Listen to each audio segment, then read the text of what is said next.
Welcome to the Young Turks on a historic night. Are you kidding me? What an exciting day. Look, I got to explain this to you if you don't understand it yet. This Iowa caucus is not just, hey, Iowa caucus, we're finally starting to vote after all this talk. That's absolutely true. It's not just that we have a very tight race between Hillary Clinton and Bernie Sanders, and to some degree on the Republican side. That's also true, but you know that, right?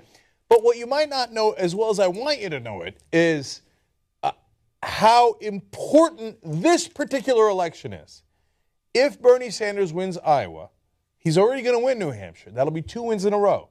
We got a race. That's 50-50. If he doesn't win, they're going to say, New Hampshire doesn't count. It's next to Vermont. He lost Iowa. And then he's trailing in South Carolina. He won't have momentum. The press is, it's over for Bernie. It's over for Bernie. And whether that's true or not, it'll affect the voters. So whether he wins tonight is monumentally important. Look, it's not determinative. It's not like it's over after tonight. I know what you're thinking. Hold, let me see if I can find this for you guys. Over? Did you say over? Nothing is over until we decide it is. Okay, I hear you, brother, but tonight is the night we start deciding. So I got the regular show for you guys, and I mean, it's a doozy. We're going to do political decoders. I'm going to explain to you what people are actually saying about the election. Hopefully, we're going to do what we're best at in that regard, breaking down the different statements by the candidates. And there's crazy stuff going on. Donald Trump gets accused of sexual harassment right before the caucus. Maybe he wanted to caucus someone. And then, I've got Trump in a second saying even crazier stuff. And then later in the program, we've got tight meat. We've got porn in Utah. We've got Buttplay. But it's an amazing day. There's Buttplay. Okay, anyway. God, I love this show. I love this job. Okay. The caucus coverage. By the way, the caucus coverage is not related to the Buttplay, so that's a whole different thing. Is at 8 o'clock Eastern, so don't go anywhere. The regular show flows right into the caucus coverage, and as you can tell, I'm jazzed up. And let me just, before we get to all the stories, say one more thing about the caucus here. Right now, as things stand, Hillary Clinton has about, combination of the polls, not only the assessment of others, but also my assessment, has about a 3% lead over Bernie Sanders. But, and this is a giant but, historically, 20% of the voters in the Iowa caucus make up their minds 3 days before the election. They probably largely were not factored into that polling. So we got a whole 20%, we don't know which way they're going. And in the caucus coverage, I'll give you a lot more details about that. And it's only a 3-point race. Trump has an 8-point lead on Cruz, and even the experts, the polling experts say, nonetheless, Cruz could still win. If Cruz can still win when he's down 8 points, can Sanders win down 3 points, which is within the margin of error of most polls? Of course! And by the way, yes, some polls have Sanders winning. Electric night. If you care at all about politics or policy or anything related to where this country's going, you're going to love tonight. I mean, I don't know if you're going to love the results. That's why it's so exciting. But you got to love the process. Okay. Now, I'll get back to caucus coverage later. Now, we're going to start out nice and easy for you guys. Nice and easy, okay? Just a fun little story. It is about the campaign. Just going to have some fun. Let's start here. Okay. Now, Ted Cruz wants to seem electable and a nice guy. He's got a problem. He is not any of those things. I don't know about electable. We're going to find out. But a nice guy, he's got that look like, oh, I am trying to be earnest as I speak to you like this. And then when things go bad, he has the candle face where his face melts off. Like when Trump unmanned him with the 9/11 line about after Ted Cruz was talking about New York values, right? So now, in order to do that, he's going to do the most standard political trick of all time. Here's my family. I'm going to give my daughter a kiss, except it goes horribly awry. Now, don't read too much into this. I'll even pardon him after this, but just have fun with the video. But my favorite part isn't that she rebuffs him. It's kids. Kids will be kids, right? Although it's still fun. Notice the flicking. That's awesome. Notice what she's saying. But most importantly, and we slowed it down for you at the end, so you'll see it. Look at Ted Cruz trying to catch to see if the cameras caught it or not. Watch. Are you taking off? Come on. Yeah, they're going with me. Hey, let's hop out of my way. We're taking it. Good John. Good John. Ready? Good John. Good John.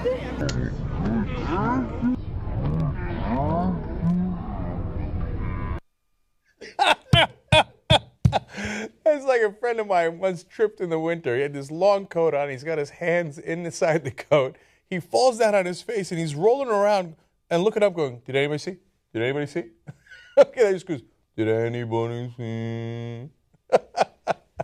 Look, I got kids, all of us who have kids. No, kids will be kids. She's 7 years old. You wish she wouldn't flick you while you're running for president. So it's just a fun little story. It's not indicative of any policy or even politics. But it is a representative of Ted Cruz and how he's running this campaign. The look, the last look, not the daughter-father comment. Anything could happen there, but like the, anybody see? Ted, we already know how smarmy you are. Let it go. Let it go. Okay. Okay, fun for everybody. Now, let's go to not fun. Now, Donald Trump has encouraged his followers to commit violence before. Literally, at the campaign events, our reporters captured this moment when he said, hey, if somebody is causing a disturbance at this rally that he was holding, throw them out. He was telling his supporters, make sure he can't get his coat. It's freezing out there, okay? So, and then you've seen the videos for yourself in other events where they attacked an African-American gentleman, they attacked a Latino protester, and all the while Trump encouraging them, USA, USA. And in that rally that we covered, they show you earlier before the event, over the loudspeaker, they explain what you ought to do to people who are protesting Donald Trump. Now, this is going to take it to a whole new level. I know Trump claims he's kidding about everything after he gets in trouble. But here he is specifically encouraging violence. Apparently what has happened recently is some people, at least one person, showed up with tomatoes and tried to throw it at Donald Trump at a different event. So then he's gotten all panicky over it at a different event when there was no trace of tomatoes. He's asking people, do you have tomatoes? Do you have tomatoes? So now at this latest event, here's what he said. So if you see somebody getting ready to throw a tomato, knock the crap out of them, would you? Seriously. Okay? Just knock the hell. I promise you, I will pay for the legal fees. I promise. I promise. Okay, he said seriously. And he said he'd pay for the legal fees. Now, look, if there are protesters and they throw tomatoes, that's unacceptable, and security should absolutely remove them, and they absolutely will. That's why you leave that up to security. You don't encourage your mob to say, knock the crap out of them, and if you do, I'll protect you from legal ramifications. That's not funny, especially after your crowd, your mob, has already attacked countless people. We've seen it on tape. By the way, after they attack people, nobody ever gets charged. Could you imagine if there was a white protester at a Black Lives Matter event and got their ass kicked and thrown down in the crowd while their people were chanting? When the black guy got thrown down at the Trump rally, one person was saying, light that motherfucker up. Okay, and they were chanting at one point racist things. Can you imagine if a white person got that at a Black Lives Matter event and no one got charged? No, of course they'd be charged. Like, it doesn't really matter. You should be charged no matter what the event is and no matter what the color is. That's an assault. And here he is, a presidential candidate, encouraging his crowd, his mob, to go assault people. Don't bring tomatoes. I never liked any of that. Throwing the pie, throwing the tomatoes. That's nonsense, and you lose the moral high ground. But, I mean, you want to talk about having no moral high ground when you encourage people to attack people and say, hey, I'll cover your legal expenses. Don't do that. Even in your best case scenario, if we were to accept that you were joking, even though you clearly are not, and you said you were serious in that clip, even if we were to accept that, what if people didn't realize you were joking and viciously assaulted someone in the crowd? And by the way, again, in the event that we covered, and you can catch all that on TYT Politics, youtube.com/TYT Politics, they threw out the wrong person. It became a witch hunt, and they went after this girl, and they're like, get her, she's the one protesting. She's like, I didn't come to protest. Who knows? It might have been a Trump supporter they threw her out anyway. In this case, you have tomatoes, you don't have tomatoes. Who knows? It doesn't matter. This guy's encouraged the whole crowd to come get you. Terrible idea. This is why we say this is the startings of fascism. Because when you get a mob and you say, go attack people, and I'll have your back legally, and you're running for president, an incredibly dangerous combination.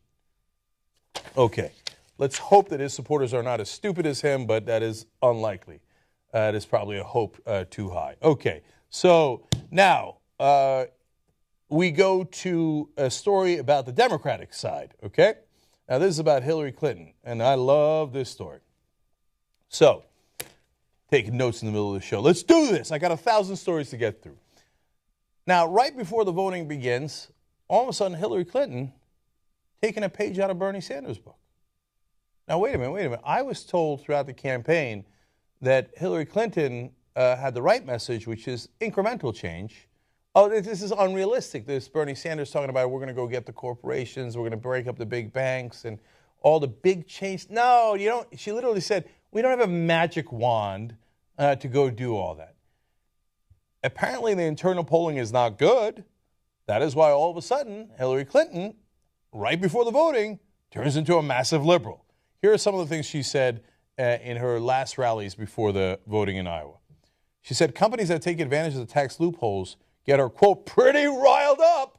It took her the whole campaign before the voting began to get riled up. But the day before, she's riled up.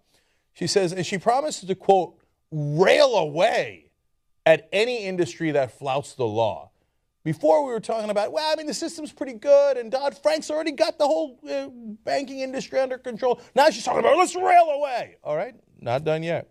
She said pharmaceutical pricing, quote, burns her up. No, Hillary, I know you want to copy Senator Sanders, but you can't feel the burn. Like, you can't use the word burns. He kind of owns that. That's the whole Bernie Sanders thing. So you got to be a little bit less transparent when you go do your standard political tricks. And that's what this is. By the way, Republicans do this too, which is not surprising. They'll talk about, Obamacare is terrible, right? And then right before the voting, they'll turn around.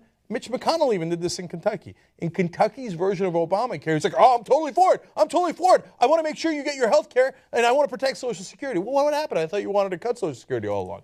Because they know that the voters, even in a general election, are fundamentally progressive. So Hillary Clinton now, with a last-minute change in strategy, doesn't bode well for her. And she also knows, especially in a Democratic caucus, yes, the voters are fundamentally progressive, so all of a sudden she's riled up by the corporate influence. Now she says, in a broader attack, quote, I'm going after all of them.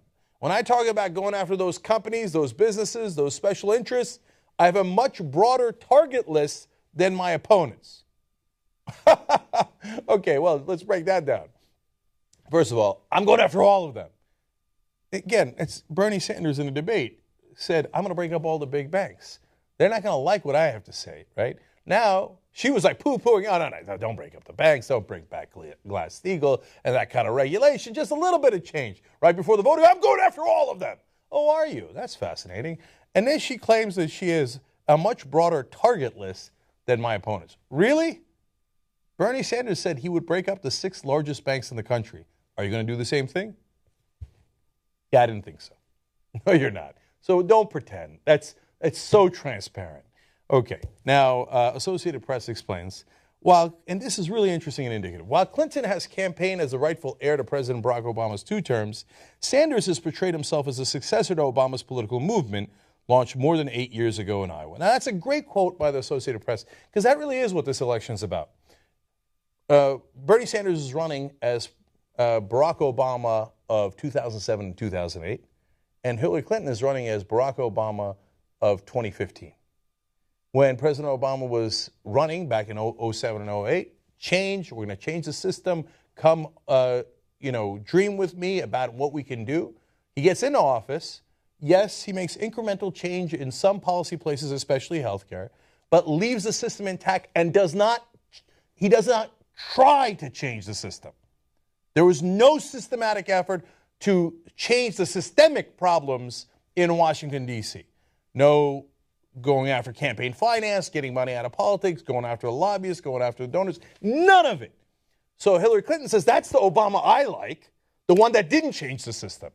The one that in 2015 goes, oh, well, golly gee, there was nothing we could do, so that's why I didn't even bother. Now, if you're a progressive and those are your two choices, gee, I wonder which one is the more progressive candidate. The one that's going to go after all the corporations and the special interests. Is this really a question? And even Hillary Clinton knows that. That's why she's trying to copy Bernie Sanders at the very end. Finally, AP also says, Clinton's fresh outrage, I love that term, comes after months of casting herself as more practical and electable alternative to Sanders, a strategy her campaign believed would undercut the grassroots Democratic enthusiasm for his candidacy. Apparently not. And this is what I've been telling you all along during the election. I said Hillary Clinton's campaign of I'm only going to give you a little bit of change and I'm going to be pragmatic and I'm going to be practical and not go for big progressive ideas is a bad political strategy. Whether you agree with it on policy is a different issue, and I do not agree with it. But the politics is important because it determines who's going to win. And I said Sanders painted her in the same exact corner that Obama painted her into. I'm going to go for real change. And Hillary Clinton made the same exact mistake. I'm not going to go for real change. I'm going to go for tiny change. There is no magic wand. And I'm going to be super practical and not doing much. As you're trying to make your case to Democratic voters, that is a terrible political strategy. And apparently one day before the voting begins, Hillary Clinton finally agrees with me. See if it works for her. I love the smell of establishment panic in the morning.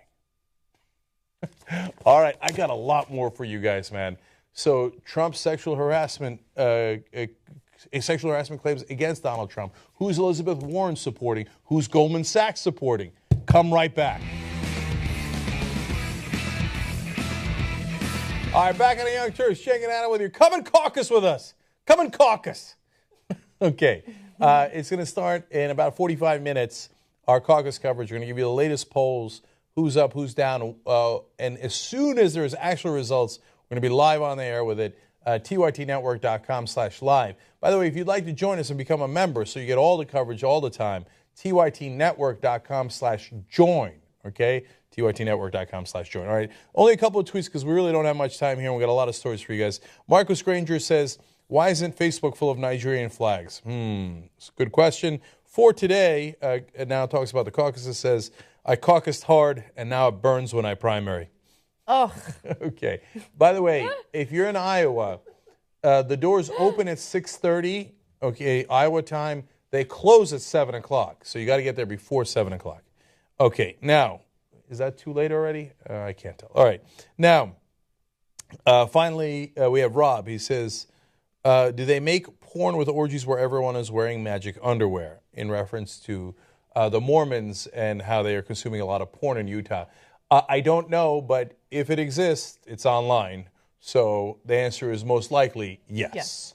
Okay, now, forward, a couple more political stories for you guys. Let's do it. There have been a number of attacks on supporters for Bernie Sanders' campaign, and one of the attacks that have come up recently include supporters being referred to as so-called Bernie bros. Now, that has certain messaging issues that we're going to clear up on the show today. First of all, it leads to this idea that the vast majority of supporters for Bernie are, in fact, men, and they're all vile individuals that go online and say terrible things to Hillary supporters. Now, The Intercept did an investigation into this, and Glenn Greenwald found that, of course, this is not true. In fact, there are various polls that show a significant amount of support toward Bernie Sanders by female voters. We'll get to those numbers in just a second. But first, let me tell you exactly what's happening with so-called Bernie bros and how the media is spinning this for Hillary's advantage. Now, according to The Intercept, there are literally millions of women who support Sanders over Clinton. A new Iowa poll yesterday shows Sanders with a 15-point lead over Clinton among women under 45, while 1/3 of Iowa women over 45 support him, right?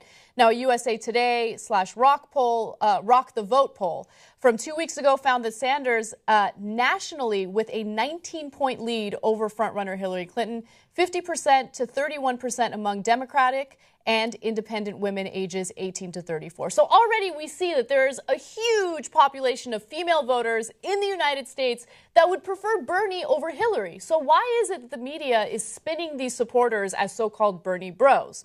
Well, a much-cheered Mashable article, according to The Intercept, headlined, "The Bros Who Love Bernie Sanders Have Become a Sexist Mob," purported to describe the Bernie bro phenomenon as Sanders supporters who are often young, white, and predominantly male, and whose messages are oftentimes derogatory and misogynistic.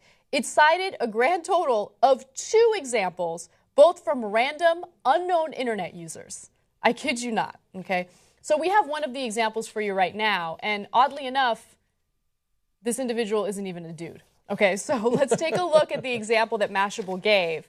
And it's from a woman by the name of Carol, and she says, "I am no longer voting for you." This is for a post on a politician's Facebook page supporting Hillary Clinton. "You should have supported someone with integrity instead of a lying shitbag like Hillary Rodham Clinton, #FuelTheBurn." So that was an example of a Bernie bro, someone who's not a bro and did not really say anything sexist or misogynistic. Look, that kind of criticism happens toward male and female politicians. There's nothing inherently sexist about that comment.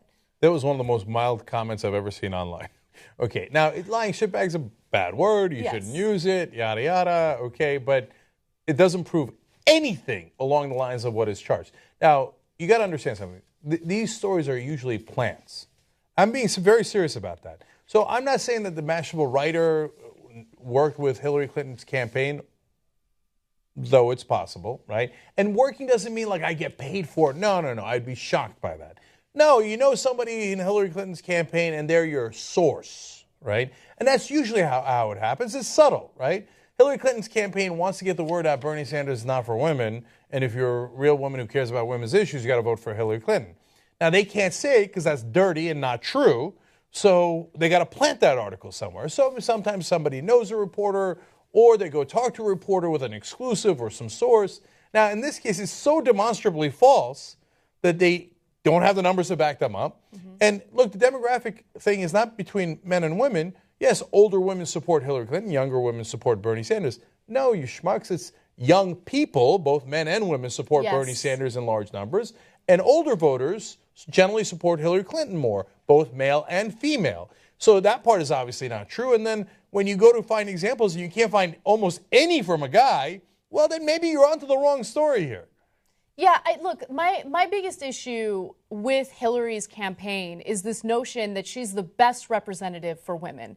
And this pandering for the female vote annoys me because what you need to do is not focus on what her campaign says and not focus on the mere fact that she's a woman. You focus on her record. And her record shows that there are some questionable things that she'll be persuaded by. So, for instance, she was a huge advocate of the single-payer healthcare system. Mm-hmm. And then she received tens of millions of dollars from the healthcare industry, and all of a sudden she's like, oh, would you look at that? The single-payer system will never pass, so let's just forget about that.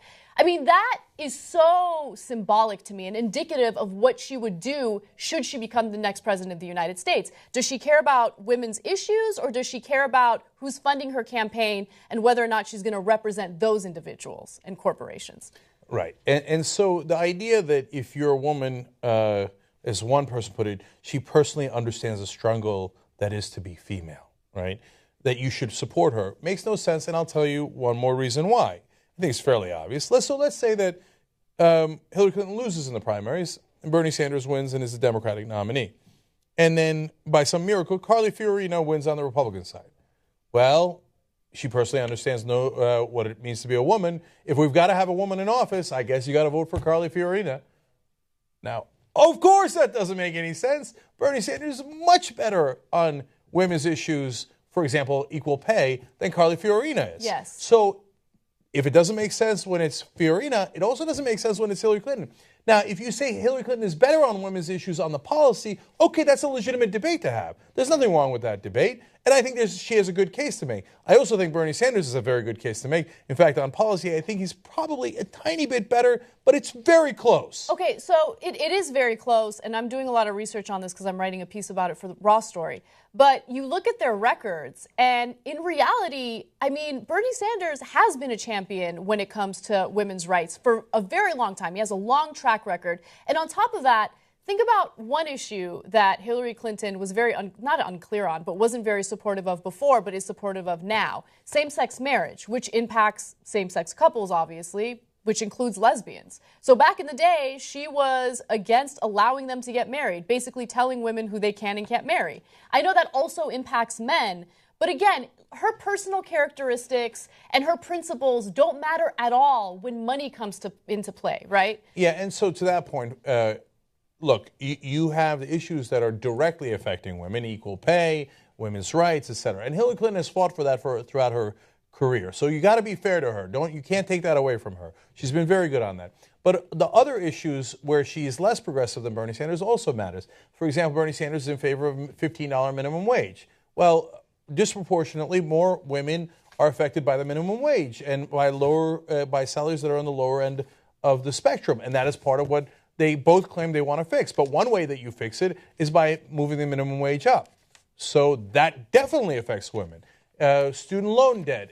At this point, more women are going to college, honestly, than men are. Now, the numbers are tight, but women are more affected by that. So when you look at all those issues, I would argue that Bernie Sanders has an advantage in that category. That's how you decide. You don't decide by, I don't know, Barack Obama's black, Ben Carson's black. Same thing. Right. Nobody thinks that when it comes to the different parties, and you shouldn't think that within a party either. And the final point that I want to make about this is regardless of who the politician is, the most vitriolic individuals who are supportive of that candidate are not representative of that candidate, right? So every single politician who's running for president right now has some people supporting them that we would not agree with in terms of their rhetoric, in terms of the way that they carry themselves online, with their commentary, whatever it is. It's unfair to place the onus on the candidate when you have some unhinged people online leaving some terrible comments. By the way, and two can play at that game. So if, there's a lot of Hillary Clinton supporters who say, could be the first female president, you have to vote for her. If you don't vote for her, that means you're against women. Now, Hillary Clinton's not saying that. Her supporters are saying that, right?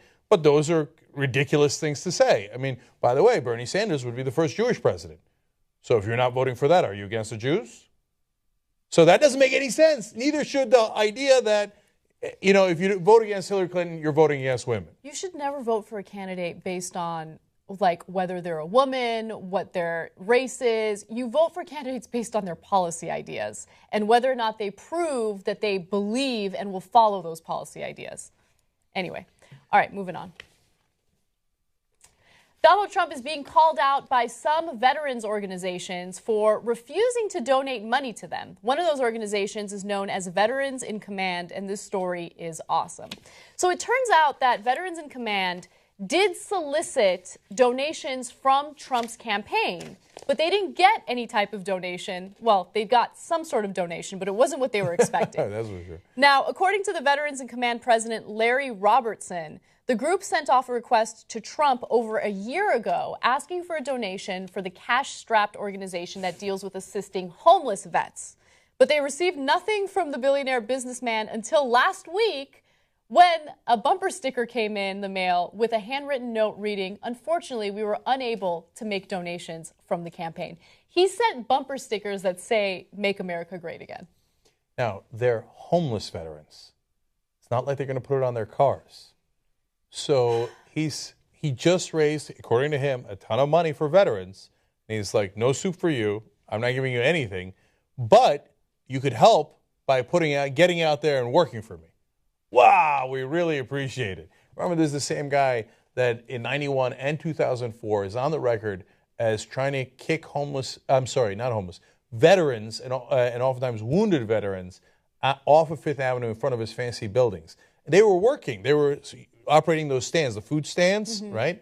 and he's like, it's cluttering up Fifth Avenue. We have high-priced clientele here, and we can't have these veterans with their food stands cluttering up the place. But here's some Donald Trump stickers for you. No, he's a perfect example of someone who exploits disadvantaged people for his own political campaign. That's exactly what he did during that veterans rally. You think he cares about veterans? He was trying to make a point about how much he hates Megyn Kelly, and he was trying to skip out on that debate and make a good name for himself by creating a rally for veterans. But look, first of all, there's no evidence that he raised $6 million.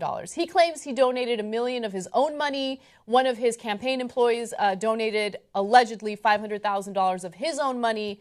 And he claims that he's going to split up what they've raised among 22 veteran organizations. But according to NBC, Trump has given just about $75,000 to veterans groups out of the $5 million donated by the foundation, his foundation, since 2010. He never cared about veterans. All of a sudden, he's exploiting them for his own political gain. And people are totally buying into it. It's insane.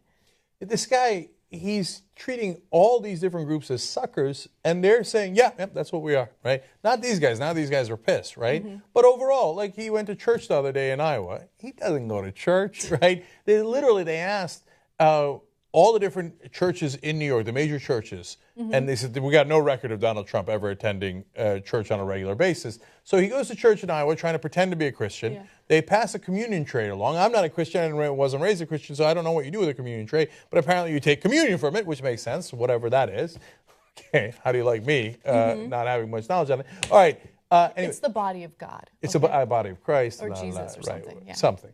Okay, so anyway, you know what Donald Trump does? He takes out a wad of cash and puts it on there.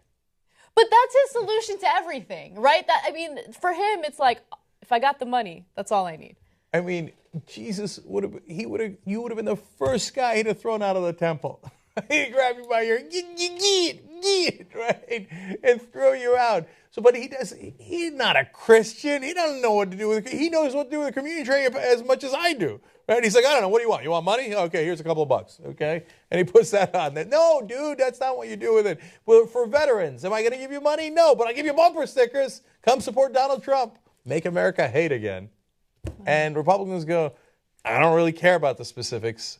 I don't care that you're not on my side, and oftentimes you're against me. I want to make America hate again. I'm going to vote for this guy. Right. You have now warranted the type of vitriol that I've been in favor of for decades. So now I'm going to support you. That's what it's about. Absolutely. One last thing on that.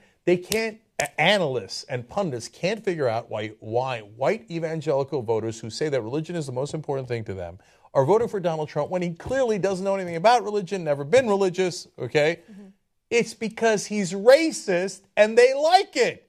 They're like, yeah, abortion, blah, blah, blah. Oh, I love what he says about Mexicans. I love what he says about Muslims. So, yeah, all the issues I pretend to care about, I don't care about those. I just want a guy who's on my side and against those guys. Yeah. All right, switching gears to something non-political but very important. The Fine brothers are huge on YouTube, but recently they got a lot of backlash after releasing a video touting their React World program. So what exactly is that? Well, according to The Telegraph, the Fine brothers unveiled a scheme last week to let other video makers produce similar reaction videos if they pay to use their license. One of the brothers, Rafi Fine, called it a huge step for the entire global media industry. Now, for those of you who are unfamiliar with the Fine brothers, they are huge on YouTube. And what they do is have these reaction videos where they have, let's say, the elderly react to Snapchat.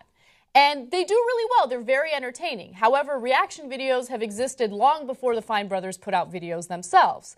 Now, that's the reason why people had a negative reaction to what you're about to see. Take a look. We are excited to announce React World, which is a first-of-its-kind program that allows people and companies to license all our popular shows online so that anyone, even you watching right now, can create your own versions in a fully legal way and be part of a new and exciting global community. In entertainment industry terms, when you create a version of a show based on someone else's format, this is called licensing, which many TV shows have done over time. For example, Britain's Got Talent and America's Got Talent. It's the same show format, but licensed legally to be created in other locations. So with React World, we've created a new way to license formats in the digital age. And unlike in TV, where you have to pay huge amounts up front, we're providing the license with no no upfront fees. Instead, we're sharing revenue with you after you start uploading. Along with a license, we're going to be giving you a bunch of resources to help you create the shows, make money, and get featured and promoted by us in various ways. Find out more in the links below. Part of why we believe this initiative is important is due to witnessing many creators, ourselves included, having their shows and formats blatantly stolen by companies and people, both online and on television. All right, so they want to share the revenue of any and all reaction videos that are posted on YouTube because they believe that they own the copyright or at least the trademark to those types of videos. Now, interestingly enough, they have obtained the trademark for Kids React, Elders React, and Teens React. But people are questioning why they would be able to do this, considering that reaction videos have existed for a very, very long time. Now, their video statement had an insane like-to-dislike ratio. The last time I checked, it was 250,000 dislikes and 55,000 likes. So they're not doing too well. And then they were forced to kind of put out another video explaining themselves. And they're saying that they are not trying to control the entire reaction video genre, but simply their particular format and graphics. But they've received little sympathy for that. No, they haven't. 250,000 dislikes. That's significant. Okay. Now, I'm largely going to defend them. But before I do that, let me explain how biased I am. Okay. So, first of all, I know them a tiny bit, and I like them a lot. And I think they're great creators. And we're also YouTube creators here. And I'm also annoyed sometimes when people rip us off. Now, when other people talk on YouTube, it's outrageous. They should be paying me a fee. Anytime there's political commentary, we should be sharing the revenue. That's right. Okay, no, I'm kidding. No, seriously, like sometimes people will rip off our logo blatantly, right? From time to time, TV shows, lately, Daily Show, will have the same exact graphics as we do, same exact master, the day after us. Interesting coincidence, right? So, and then they'll turn around like, oh, internet, please, right? Are you guys taking notes? Taking notes, right? Okay. So, anyway, that happens from time to time, but none of that is provable. So we never bring it up, except I just brought it up. So, a little bitter man on my part, and I get where they're coming from, and so I get that they're frustrated. And once a format works, everybody's like, let's just do what they're doing, right? So I'm sure that it happens to the Fine Brothers nonstop. Was this a good idea overall? Probably not. Okay. But overall, I empathize with them, and I understand what drove them to it.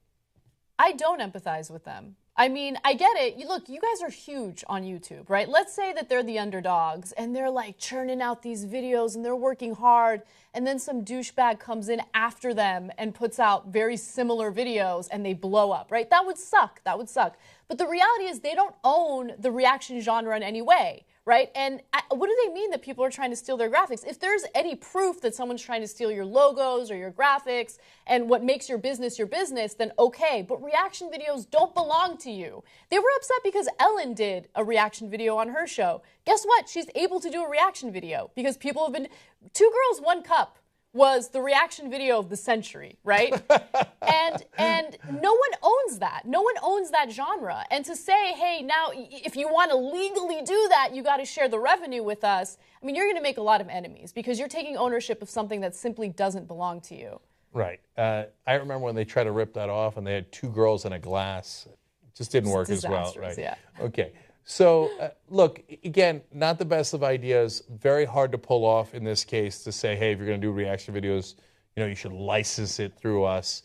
But look, I'll give one more example as to my somewhat defense of them.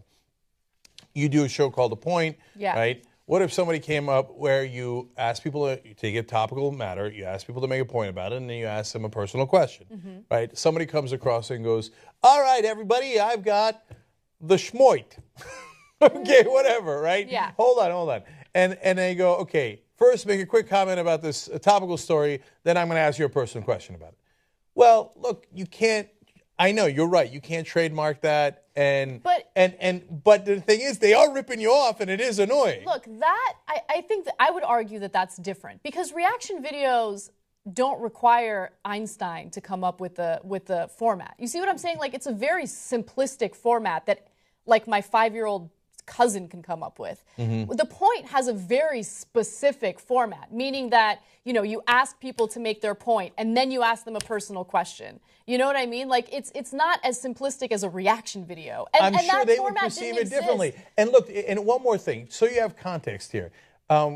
American Idol's not a complicated format. It's not. People go and sing and you judge them. It's the simplest thing in the world. Anybody can do that. And there were a bunch of copycats after that, though. No, but they make tremendous money from formatting that. And the courts rule in their favor. So if that's like such a genius format, why isn't what the Fine Brothers do a genius format? And if the TV guys can make billions of dollars off of it, why are they, the Fine Brothers, the bad guys, for saying, hey, listen, man, if we, are the ones driving this, it makes sense that, and they're not saying you all owe us money. They're saying sign up if you're going to do this. Yeah, maybe right? maybe I'm not being absolutely clear about something. Look, their format is something that humans have been doing since humans have been around, right? That's what humans do. We react to things. You can't trademark oh my God, a lion. reactions, right? Exactly. Like, they just happen to put it on film or a tape. Or not tape, film. Tape doesn't exist anymore. Okay, I don't know what they put. That's how savvy we are. All right.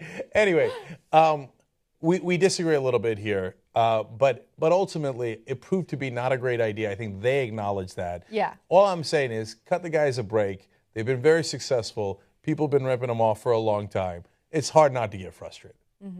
That's all.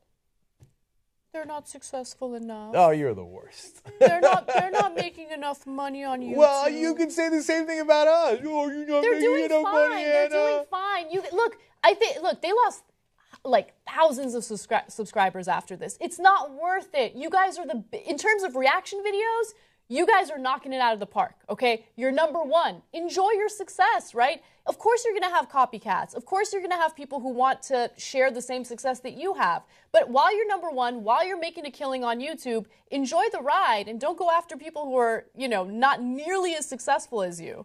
Okay. For doing something that humans have been doing since the beginning of time. Super last point. Go after the powerful, not the powerless, Yeah. right? So now, again, they didn't sue anybody. Let's be clear about that, right? They didn't go after guys who were putting stuff up and crush them and their dreams, right? They didn't do any of that. But so in our case, CNN briefly did have a show called The Point. And then I don't know if they realized this could be a trademark issue. Then they added something in brackets. I forget what it was, like make your the point or whatever. So now I don't know that we would have taken any legal action. But in that case, if you're going up against a big company that's ripping you off, I think you're going to have a lot more sympathy. In this case, even though they didn't go after anybody, they're saying, hey, if you're a young person who's looking to do something similar, you should pay us a licensing fee. That's when people get more agitated. So again, I think they recognize all this and realize it probably wasn't the best direction to go. Fair enough. All right, we got to fit in one more story before we do Iowa coverage. Oh, yeah, definitely. Remember our agreement. Let me present the story. Then I'm going to jump in right now. Okay. All right. Many are now claiming that Kanye West is homophobic after he claimed that he is not a fan of so-called ass play. Now, this story has many moving parts, so stay with me. I promise you there's an important thing to take away from this. It all started when rapper Wiz Khalifa sent out a tweet about a strain of marijuana that he's named after himself. It's known as Khalifa Kush. But unfortunately, Kanye West mistook his tweet as a dig at his wife, Kim Kardashian. Now, the tweet in question by Wiz Khalifa said the following: hit this KK, meaning Khalifa Kush, and become yourself. Okay? Which, by the way, it sounds kind of fun. I'll hit that Khalifa Kush and become myself. Hitting the KK under either interpretation sounds kind of fun. It does, yes. All right, so Kanye West saw that and immediately thought, oh my God, he's talking about Kim Kardashian. That's my wife, and I'm going to go after him. So he starts sending out a bunch of tweets of his own. In one of his many now deleted tweets, Kanye wrote, "You wouldn't have a child if it wasn't for me," and subsequently, "You own Waves, his upcoming album. I own your child." This is all ridiculous stuff, right? Who cares about all that? But after Kanye tweeted that, Amber Rose, his ex-girlfriend, wrote back and said, Kanye, are you mad I'm not around to play in your asshole anymore? # fingers in the booty ass bitch. Now, okay, I am going to jump in. So 2 things here. So understand what's the context here. Kanye used to go out with Amber Rose. He claims he dumped her. Most people believe that she actually broke up with him. Right. I don't know, don't care. And so he's saying, if I hadn't broken up with Amber Rose, Wiz Khalifa, you never would have gotten with her and you never would have had your kid. Hence, I own your child. And horribly obnoxious thing to say. It's Kanye West. It's both over the top obnoxious and stupid, so par for the course. But then Amber comes in with the most specific hashtag I've ever seen. So there's a lot wrong with her tweet, but the hashtag of fingers in the booty ass bitch is not trending as far as I know. That's honestly one of my favorite hashtags of all time. Really? I think it's hilarious. And first of all, let me just be clear about one thing. There is nothing wrong with a man who likes to have fingers in his ass. Like, it's okay. We have to be clear about that. I just don't like the anal play shaming that's happening right now. No. Okay? No. But Kanye, of course, had a knee-jerk reaction to Amber Rose's tweet because the internet went wild. Everyone's like, oh my God, Kanye West likes fingers in his ass. And so he responded and said, exes can be mad, but just know I never let them play with my ass. I don't do that. I stay away from that area altogether. Which, by the way, I don't recommend that you stay away from that area altogether. I mean, there's some sanitary issues there, but I'll continue. No. When you put out a tweet saying, like, I never have a finger in my ass. Never had one. Never gonna have one. Okay, it's kind of a red flag that maybe that's an issue for you. Like, no, dude, you gotta play it low key. You can't panic like that and be like, I don't do anything with my ass. So he also had another tweet where he said, I'm not into that kind of shit, yada, yada, yada. Okay, so now we finally get to the heart of the story. Now he's being accused of being homophobic because he had such a negative reaction to the notion of a man having his butt played with, right? And look, I don't like Kanye. I think Kanye is a deplorable person. I used to like his music, and now with all the slut shaming and all the terrible things he said in the media, he's not my favorite. But I don't think he's homophobic solely for these tweets. I think that these tweets just included him trying to defend himself, and he felt uncomfortable at those accusations. I think if anything, it stigmatizes a type of sexual activity that a lot of people are into. And when you have a well-known public figure stigmatizing it, think about the impact that it's going to have on younger people in terms of communicating what they want in sex or while having sex. So if you're a young guy who wants a finger in your booty, right? And you hear Kanye have this knee-jerk negative reaction to it and the internet goes wild over it, well, then maybe you're not going to communicate the things that you need or want from your partner, and that's not okay. I love how serious we took this story. Okay, and I like how slut shaming has now turned into fingers in the booty shaming. Okay, but overall, I agree with Anna. Look, Kanye, bring it down. I don't think you're homophobic, because it's a tough spot to be put in, right? So what if somebody said online to you, oh, do you know what he takes in the thing and the gerbil and the double donger and all this stuff? And you're like, well, I mean, I didn't know. I didn't do the double donger thing. I don't know what you're talking about. Homophobic? What's wrong with a double donger in your ass? Why are you being so homophobic? Like, no, that's not homophobic. He's just saying he didn't do it. Yeah. But the overreaction leads you to believe that maybe he did do it. Which, by the way, is fine. We did this story 2 years ago about how popular... it's called analingus, otherwise known as ass eating. It's become very popular among young generations. And the CDC reported that 44% of men and 36% of women say they've engaged in anal sex with the opposite gender. So it happens in heterosexual relationships all the time. So everyone calm down. By the way, that could go either way. Indeed. Yeah. Which is, it could be fingers in the booty or it could be fingers in her booty. Right. So that's an all-encompassing number. All right. I think it's the job of the Young Turks to calm down the internet. And so everybody bring it down. Kanye, bring it down. People accusing him of homophobia, bring it down a little bit. And overall, don't shame anybody. Everybody's into their own thing. Who gives a rat's ass, if you will? Yes. Who gives a Kanye's ass?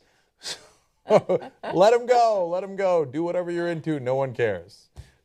All right. All right. We're out of time. So obviously, after the booty and the ass story, we go to the Iowa caucus. We're going to take a break here at 8 p.m. Eastern sharp. We're going to be back. We're going to have wide coverage of the caucus. This is as important and undetermined election as I have ever gone into. Like, I don't know who's going to win. People keep asking me all day long, who's going to win? Because, I love to make predictions. Yeah. My answer, I don't know, right? It's going to be super exciting. More exciting than Amber Rose and Kanye West doing stuff that was previously unspeakable until we spoke about it. Okay, anyway, come right back, 8 o'clock Eastern, Iowa caucus coverage. Go!